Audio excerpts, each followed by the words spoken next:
Hai guys, welcome back to my channel. So, tadinya aku nggak berpikiran untuk bikin video ini, tapi akhirnya setelah aku pikir-pikir, I owe you guys an explanation kenapa aku nggak ada di per-YouTubean sejak 2 dan 3 bulan ini. Aku tuh bersyukur banget aku punya teman-teman online yang care banget sama aku, yang walaupun aku nge-upload video dan walaupun aku nggak ada di Snapgram sama sekali, kalian tuh banyak banget yang care, yang nanyain, Kak Bella kemana? Kak Bella kenapa nggak upload video? Kenapa nggak ada kabar? Gimana keadaan terakhirnya? Karena kalau kalian ngikutin aku di Snapgram, kalian pasti tahu kabar terakhir aku itu adalah aku kemarin sakit. So, mungkin dengan kabar kemarin aku sakit, aku sering nge-Snapgram, tiba-tiba aku hilang, orang jadi banyak persepsi, kenapa nih, sakitnya apa? Kenapa tiba-tiba menghilang? So, aku akan ceritain ke kalian kenapa sih kemarin aku itu menghilang. Oke, jadi ini semua berawal dari 3 bulan yang lalu. Aku sering sakit-sakitan, dimulai dari perut yang sakit dan payudara yang suka sakit. Nah, jadi aku tuh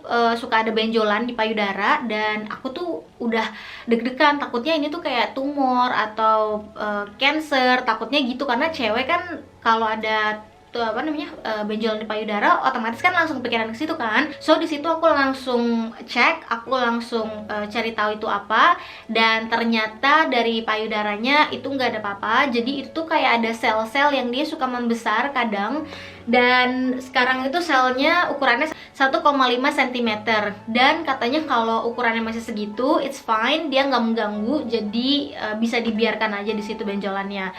Oke, nah di situ aku udah tenang. Terus waktu itu aku juga sakit perut, dan sakitnya itu tuh parah banget sampai aku bener-bener nggak ada energi, bener-bener yang mau bangun dari tempat tidur aja tuh nggak bisa karena emang sesakit itu.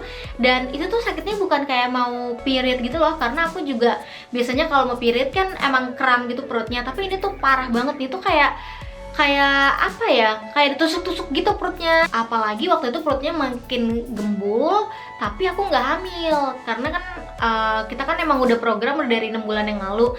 Jadi aku pasti setiap bulan tuh pasti ngecek tes hamil, dan aku waktu itu nggak hamil, tapi perut aku membuncit dan sakitnya tuh parah banget. Dan waktu itu emang lumayan lama sih tesnya karena di sini lagi covid, jadi kayak apa-apa tuh tertunda gitu kan. Yaudah, abis itu dicek, tapi hasilnya aku belum dapet, dan hasilnya aku harus nunggu 2 minggu lagi. Itu aku padahal tes sekitar 2 bulan yang lalu. Bayangin lama banget gak sih? Anyway, perut aku lumayan sakitnya udah berkurang, payudara juga udah lumayan menghilang. So basically, physically I'm getting better. Nah, saat itu 3 bulan yang lalu ternyata aku nggak menyadari kalau yang sakit itu nggak cuman physically-ku, tapi juga mentally-ku. Jadi semuanya itu berawal dari aku stres. Aku stres di tempat kerja, aku dapet banyak banget pressure dari bukan dari bos, tapi dari orang-orang baru yang baru datang. Di tempat kerja aku tuh banyak banget orang-orang baru yang masuk, dan mereka tuh kayak haus akan responsibility. Dan buat aku it's fine aja kalau mereka mau ambil responsibility itu, dan mereka mau punya tanggung jawab yang lebih dari aku. Karena to be honest, aku kemarin itu udah sempet mau terjun 100% di YouTube, dan aku tadinya udah mau ninggalin kerjaan aku karena kontrak aku itu cuman sampai Desember. So aku pikir ya udahlah, aku akan nyerahin semua kerjaan dan responsibility aku ke orang-orang yang baru ini. Nah, ternyata orang-orang yang baru yang masuk ke tempat kerjaan aku itu orangnya tuh backstab. Mereka itu ngomongin aku di belakang. Aku tuh lama-lama kayak capek gitu loh, kayak diomongin sesuatu yang nggak bener. Terus aku selalu dikasih under pressure sama si orang-orang yang baru ini, cuman karena I don't know, mungkin mereka melihat aku sebagai saingan, dan saat itu memang responsibility aku lebih banyak daripada orang-orang baru ini. Of course, kalau kalian baru masuk ke suatu pekerjaan, otomatis kan orang yang udah lama yang punya responsibility lebih banyak daripada orang baru kan. Nah, karena mereka mau responsibility itu, mereka pikir mereka harus menyingkirkan aku supaya mereka bisa ambil posisi aku. Dan di saat itu sebenarnya aku udah nggak terlalu peduli karena kontrak aku waktu itu tinggal 3 bulan lagi, dan buat aku yaudah, kalau misalnya yang aku kehilangan pekerjaan tinggal 3 bulan lagi. Dan emang aku saat itu pengen banget 100% terjun ke YouTube, karena emang aku pengen ke YouTube tuh emang udah kayak sejak dari 6 tahun yang lalu, tapi kayak selalu tertunda. Dan sekarang tuh saatnya aku udah merasa aku tuh ready gitu.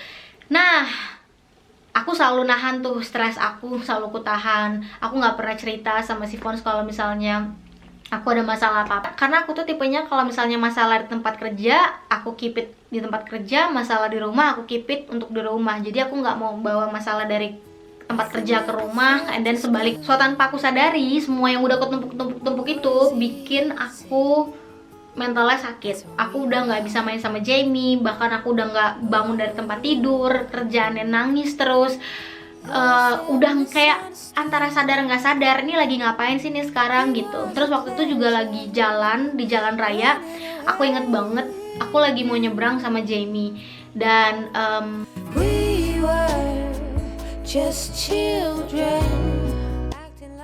ada satu mobil yang mau ngelewatin kita, kayak lewat gitu di depan kita. Terus aku kayak mau langsung jalan gitu, mau nerobos mobilnya. Kayak aku tuh antara sadar nggak sadar gitu loh, kayak ada mobil nggak di depan aku, sampai sehilang itu kesadaran aku gitu. Jadi di situ akhirnya aku buka mata dan aku memutuskan oke, I need help. Aku ceritain ke Kavons, terus di situ aku breakdown dan aku cerita ke mertua aku cerita ke keluarga semuanya, dan akhirnya semuanya memutuskan kalau aku tuh butuh pertolongan dari psikiater. Dan akhirnya kemarin aku dapat pertolongan, dan puji Tuhan sekarang aku udah membaik, physically dan mentally, juga sampai ke polisi dan kita selesaikan. Mereka tetap nggak terima dengan apa hasil keputusan dari polisi, dan aku juga bersyukur karena orang-orang yang jahat itu sekarang udah dipecat. Mereka juga udah nggak tinggal di daerah sini, dan aku kembali ke tempat kerjaku. Semuanya fun, semuanya baik, semuanya kembali normal.